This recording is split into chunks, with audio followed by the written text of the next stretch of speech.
Rules of Court, Rule 40, Appeal. Appeal from municipal trial courts to the regional trial courts. Section 1. Where to appeal. An appeal from a judgment or final order of a municipal trial court may be taken to the regional trial court, exercising jurisdiction over the area to which the former pertains. The title of the case shall remain as it was in the court of origin, but the party appealing the case shall be further referred to as the appellant and the adverse party as the appellee. Section 2. When to appeal. An appeal may be taken within 15 days after notice to the appellant of the judgment or final order appealed from. Where a record on appeal is required, the appellant shall file a notice of appeal and a record on appeal within 30 days after notice of the judgment or final order. The period of appeal shall be interrupted by a timely motion for new trial or reconsideration. No motion for extension of time to file a motion for new trial or reconsideration shall be allowed. Section 3. How to appeal. The appeal is taken by filing a notice of appeal with the court that rendered the judgment or final order appealed from. The notice of appeal shall indicate the parties to the appeal, the judgment or final order or part thereof appealed from, and state the material dates showing the timeliness of the appeal. The record on appeal shall be required only in special proceedings and in other cases of multiple or separate appeals. The form and contents of the record on appeal shall be as provided in Section 6, Rule 41. Copies of the notice of appeal and the record on appeal were required shall be served on the adverse party. Section 4. Perfection of appeal, effect thereof. The perfection of the appeal and the effect thereof shall be governed by the provisions of Section 9, Rule 41. Section 5. Appellate court docket and other lawful fees within the Section 5. Appellate court and docket and other lawful docket. Within the period for taking an appeal, the appellate shall pay to the clerk of court which rendered the judgment or final order appealed from the full amount of the appellate court docket and other lawful fees. Proof of payment thereof shall be transmitted to the appellate court together with the original record or the record on appeal as the case may be. Section 6. Duty of the clerk of court. Within 15 days from the perfection of the appeal, the clerk of court or the branch clerk of court of the lower court shall transmit the original record or the record on appeal together with the transcript and exhibits, which he shall certify as complete to the proper regional trial court. A copy of his letter of transmittal of the records to the appellate court shall be furnished the parties. Section 7. Procedure in the regional trial court. A. Upon receipt of the complete record or the record on appeal, the clerk of court of the regional trial court shall notify the parties of such effect. B. Within 15 days from such notice, it shall be the duty of the appellant to submit a memorandum which shall briefly discuss the errors imputed to the lower court, a copy of which shall be furnished by him to the adverse party. Within 15 days from receipt of the appellant memorandum, the appellee may file his memorandum. Failure of the appellant to file a memorandum shall be a ground for the dismissal of appeal. C.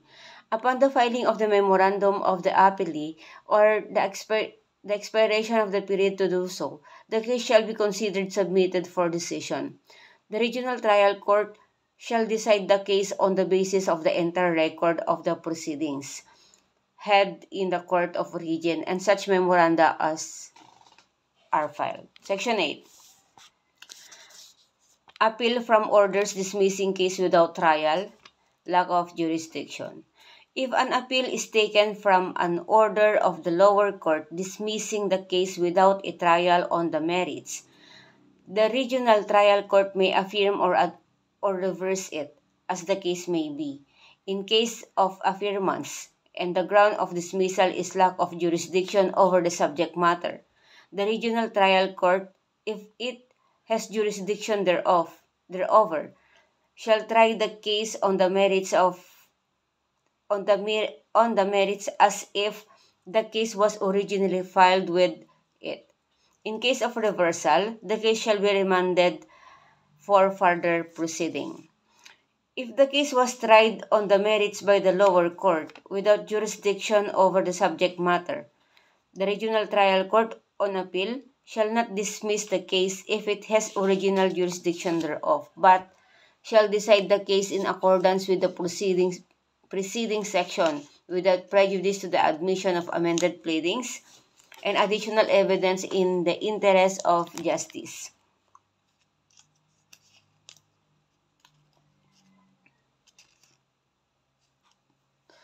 Section 9. Applicability of Rule 41. The other provisions of Rule 41 shall apply to appeals provided for herein insofar as they are not inconsistent with or may serve to supplement the provision of this rule. Rule 41. Appeal from the regional trial courts. Section 1. Subject of appeal. An appeal may be taken from a judgment or final order that completely disposes of the case or of a particular matter therein when declared by these rules to be appealable. No appeal may be taken from A. An order denying a petition for relief or any similar motion seeking relief from judgment. B. An interlocutory order. C. An order disallowing or dismissing an appeal. D. An order denying a motion to set aside a judgment by consent, confession, or compromise on the ground of fraud, mistake, or duress, or any other ground vitiating consent. E. An order of execution. F. A judgment or final order for or against one or more of several parties, or in separate claims, counterclaims, cross-claim, and third-party complaints, while the main case is pending, unless the court allows an appeal therefrom. And G. An order dismissing an action without prejudice. In any of the foregoing circumstances, the aggrieved party may file an appropriate special civil action as provided in Rule 65.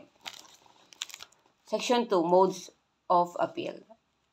A. Ordinary appeal. The appeal to the Court of Appeals in cases decided by the regional trial court in the exercise of its original jurisdiction shall be taken by filing a notice of appeal with the court which rendered the judgment or final order appealed from, and serving a copy thereof upon the adverse party. No record on appeal shall be required except in special proceedings and other cases of multiple or separate appeals where the law or these rules so requires. In such cases, the record on appeal shall be filed and served in like manner. B. Petition for review. The appeal to the Court of Appeals in cases decided by the regional trial court in the exercise of its appellate jurisdiction shall be by petition for review in accordance with Rule 42. C. Appeal by certiorari. In all cases where only questions of law are raised or involved, the appeal shall be to the Supreme Court by petition for review on certiorari in accordance with Rule 45.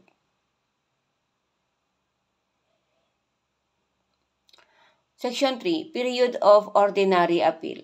The appeal shall be taken within 15 days from notice of the judgment or final order appealed from.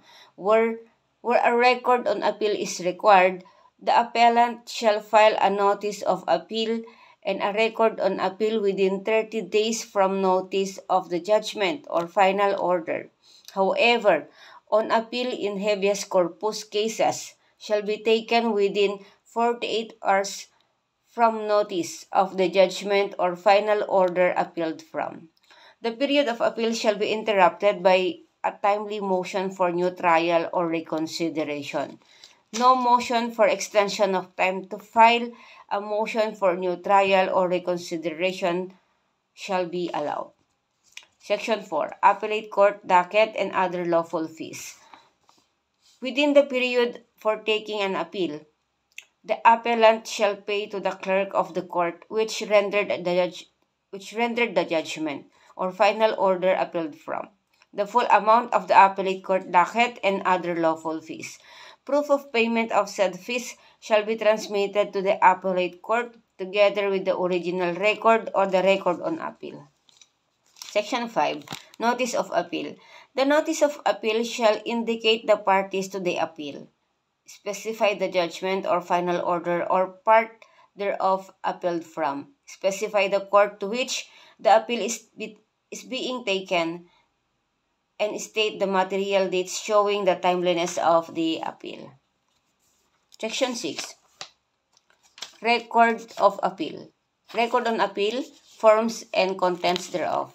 The full names of all parties to the proceedings shall be stated in the caption of the record on appeal, and it shall be include the judgment or final order from which the appeal is taken, and in chronological order, copies of only such pleadings, petitions, motions, and all interlocutory orders as are related to the appeal judgment or final order for the proper understanding of the issue involved, together with such data as will show that the appeal was perfected on time. If an issue of fact is to be raised on appeal, the record on appeal shall include by reference all the evidence, testimonial, and documentary taken upon the issue involved. The reference shall specify the documentary evidence by the exhibit numbers or letters by which it was identified when admitted or offered at the hearing, and the testimonial evidence by the names of the corresponding witnesses. If the whole testimonial, or documentary evidence in the case is to be included, a statement to that effect will be sufficient without mentioning the names of the witnesses or the numbers or letters of exhibit. Every record on appeal exceeding 20 pages must contain a subject index. Section 7. Approval of record on appeal. Upon the filing of the record on appeal for approval, and if no objection is filed by the appellee within 5 days from receipt of the copy thereof, the trial court may approve it as presented, or upon its own motion, or at the instance of the appellee, may direct its amendment by the inclusion of any omitted matters which are deemed essential to the determination of the issue of law or fact involved in the appeal. If the trial court orders the amendment of the record, the appellant within the time limited in the order, or such extension thereof as may be granted, or if no time is fixed by the order within 10 days from receipt thereof, shall redraft the record by including therein, in their proper chronological sequence, such additional matters as the court may have directed him to incorporate, and shall thereupon submit the redrafted record for approval upon notice to the appellee in like manner as the original draft. Section 8. Joint record on appeal. When both parties are appellants, they may file a joint record on appeal within the time fixed by Section 3 of this rule, or that fixed by the court. Section 9. Perfection of appeal, effect thereof. A party's appeal by notice of appeal is deemed perfected as to him upon the filing of the notice of appeal in due time. A party's appeal by record on appeal is deemed perfected as to him with respect to the subject matter thereof upon the approval of the record on appeal filed in due time. In appeals by notice of appeal, the court loses jurisdiction over the case upon the perfection of the appeal filed in due time and the expiration of the time to appeal of the other parties. In appeals by record on appeal, the court loses jurisdiction only over the subject matter thereof upon the approval of the records on appeal filed in due time and the expiration of the time to appeal of the other parties. In either case, prior to the transmittal of the original record or the record on appeal, the court may issue orders for the protection and preservation of the rights of the parties which do not involve any matter litigated by the appeal. Approve compromises, permit appeals of indigent litigants, order execution pending appeal in accordance with Section 2 of Rule 39, and allow withdrawal of the appeal. Section 10. Duty of the clerk of court of the lower court upon perfection of appeal. Within 30 calendar days after perfection of all the appeals in accordance with preceding section, it shall be the duty of the clerk of court of the lower court to verify the correctness of the original record or the record on appeal, as the case may be, and to make certification of its correctness. B. To verify the completeness of the records that will be transmitted to the appellate court. C. If found to be incomplete, to take such measures as may be required to complete the records, availing of the authority that he or the court may exercise for this purpose. And D. Transmit the records to the appellate court. If the efforts to complete the records fail, he shall indicate in his letter of transmittal the exhibit or a transcript not included in the records being transmitted to the appellate court, the reason for their non-transmittal, and the steps taken or that could be taken to have been available. The clerk of court shall furnish the parties with copies of his letter of transmittal of the records to the appellate court. Section 11. Transcript. Upon the perfection of the appeal, the clerk shall immediately direct the stenographers concerned to attach to the record of the case 5 copies of the transcript of the testimonial evidence referred to in the record on appeal. The stenographers concerned shall transcribe such testimonial evidence and shall prepare and affix to their transcript an index containing the names of the witnesses and the pages wherein their testimonies are found, and a list of the exhibit and the pages wherein each of them appears to have been offered and admitted or rejected by the trial court. The transcript shall be transmitted to the clerk of the trial court, who shall thereupon arrange the same in the order in which the witnesses testified at the trial, and shall cause the pages to be numbered consecutively. Section 12. Transmittal. The clerk of the trial court shall transmit to the appellate court the original record or the approved record on appeal within 30 days from the perfection of the appeal, together with the proof of payment of the appellate court docket and other lawful fees, a certified true copy of the minutes of the proceedings, the order of approval, the certificate of correctness, the original documentary evidence referred to therein, and the original and 3 copies of the transcript. Copies of the transcript and certified true copies of the documentary evidence shall remain in the lower court for the examination of the parties. Section 13. Dismissal of appeal.